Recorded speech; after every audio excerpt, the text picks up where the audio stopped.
Reducing emissions from deforestation and forest degradation, or REDD+ as it's known, has the potential to mitigate climate change. The world's remaining areas of significant forest are deeply connected with the livelihoods of millions of indigenous peoples and forest-dependent communities.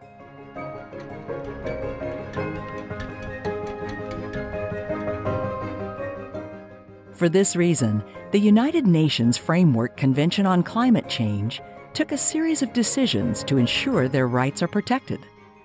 These decisions, known as the Cancun Safeguards, include provisions to ensure the full and effective participation of relevant stakeholders, including, in particular, indigenous peoples and local communities, in REDD+.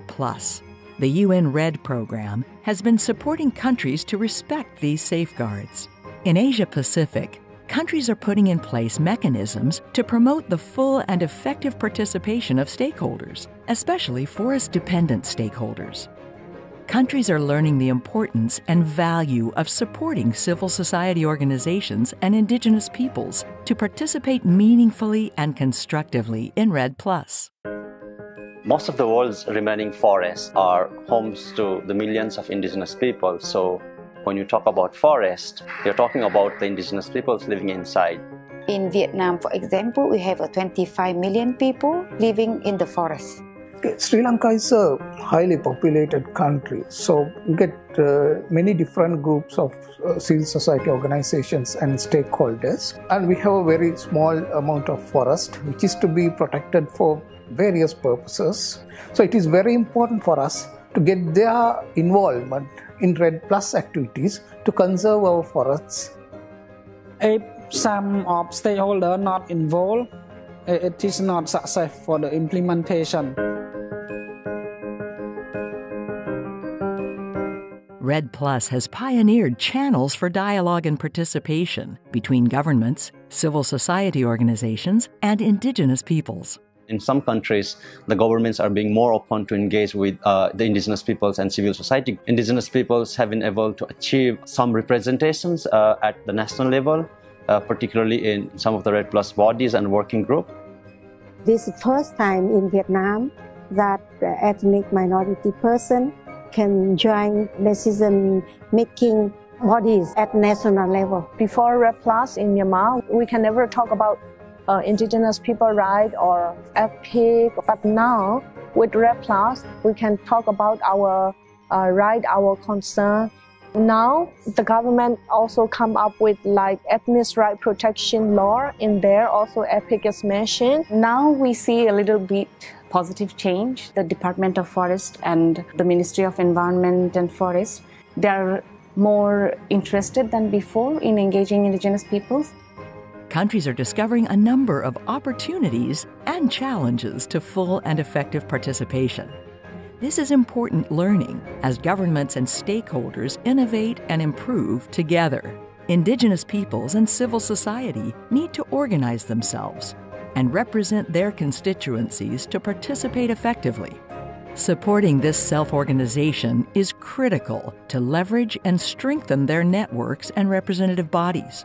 We need to really organize ourselves and then have a consolidated voice from our constituency to say, okay, this is what we need from REDD. So we need civil society who bring the gaps between the communities to the peoples at the national level. The wise people have no ideas of what is the REDD+, and they cannot participate.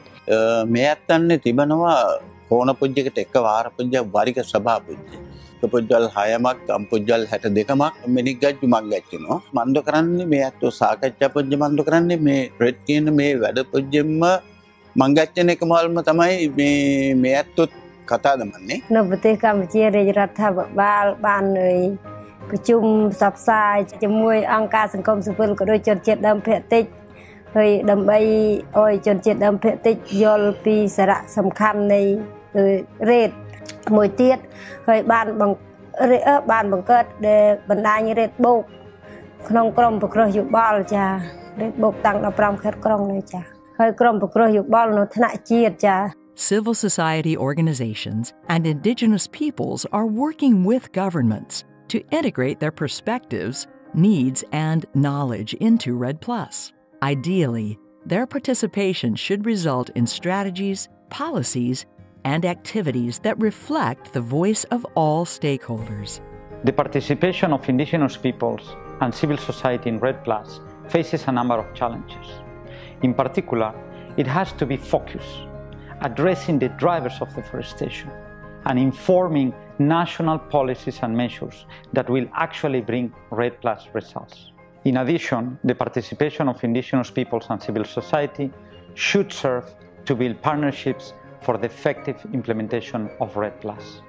There were several outcome documents like the deforestation drive study, institutional study, the community-based REDD+ study, and the private sector study as organized group of the civil society, and we were able to change the vision and to fine-tune these documents and some of the policy recommendations. In Cambodia, government institution from civil society, from community, and they participated to develop the draft of the national REDD+ strategy.